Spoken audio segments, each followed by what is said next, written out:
Kota Malang merupakan sebuah kota yang terletak di Provinsi Jawa Timur, Indonesia. Kota ini terbesar di Jawa Timur setelah Surabaya, menurut jumlah penduduk. Selain itu, kota ini juga mendapat julukan Switzerland Van Java karena keindahan kotanya yang dikelilingi pegunungan serta tata kotanya yang rapi menyamai negara Swiss di Eropa. Namun Kota Malang sempat menjadi sorotan karena Salim Mubarok At-Tamimi alias Abu Jandal merupakan tokoh kunci dalam perekrutan pengikut negara Islam Irak dan Suriah di Malang. Pria yang akrab dipanggil dengan nama Salim ini dikenal aktif menyebarkan ajakan jihad di setiap pengajian. Selain itu, aksinya juga menghebohkan dunia maya dengan mengunggah video yang berdurasi selama 4 menit 1 detik ini dengan menantang Panglima TNI, Polri, dan Banser. Karena sungguh apabila kalian tidak mendatangi kami akan datang kepada kalian. Kami akan kembali ke Indonesia, biiznillah. Oleh karena itu, Badan Nasional Penanggulangan Terorisme bekerja sama dengan Kementerian Riset Teknologi dengan merangkul para mahasiswa dan mahasiswi dalam kegiatan dialog pencegahan paham ISIS di kalangan perguruan tinggi yang diselenggarakan di Gedung Widya Loka Universitas Brawijaya. Sebab di Malang kalau kita lihat dalam perjalanan sejarah memang banyak pergerakan teroris yang seperti tadi ditanyakan di Jawa Timur.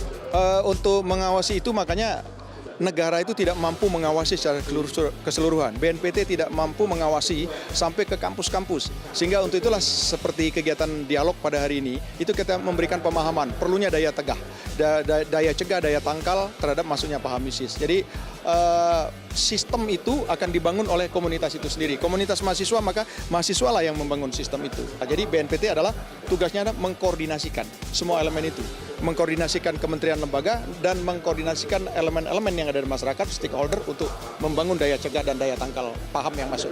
Perkembangan gerakan Islam radikal perlu mendapat perhatian dan diwaspadai oleh elemen masyarakat, terutama di kalangan anak muda, di mana usia ini merupakan fase mencari jati diri. Menurut saya aksi pencegahan yang paling pas untuk kita libatkan adalah perguruan tinggi. Karena perguruan tinggi itu adalah tempat di mana anak-anak muda kita bersemai. Berusia 17 sampai 25 tahun yang ini menjadi target sasaran rekrutmen ya, dari kalangan aksi-aksi terorisme di Indonesia. Sehingga oleh karena itu pemahaman terhadap jati diri ideologi bangsa ini juga satu hal yang penting.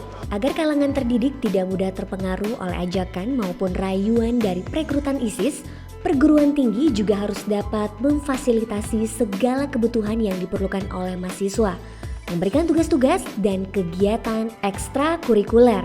Kami akan coba menindaklanjuti. Caranya bagaimana, ada 2 hal yang perlu mungkin akan kita lakukan. Yang pertama, menyibukkan mereka belajar. Yang kedua, kegiatan ekstrakurikulernya berupa UKM. UB itu punya 60 lebih UKM, unit kegiatan mahasiswa, kesenian, agama dan seterusnya. Sekarang kita harus tumbuhkan cinta kita kepada negara Republik Indonesia. Dengan mencintai negara kita, saya kira kita akan ikuti aturan yang telah ditetapkan di negara kita dan kita bersama-sama membangun bangsa ini menjadi bangsa yang besar yang bisa memajukan rakyat yang ada di Indonesia ini. Sekitar 300 peserta yang terdiri dari wakil rektor bidang kemahasiswaan dan mahasiswa dari 94 perguruan tinggi di Jawa Timur yang hadir pada dialog kali ini. Tentunya dengan diadakan dialog diharapkan pola pikir mahasiswa dapat terbuka dan memperoleh informasi yang berimbang bahwa ISIS dan kelompok-kelompok radikal terorisme merupakan hal yang membahayakan bagi kelangsungan hidup, baik dalam lingkungan keluarga, berbangsa, dan beragama.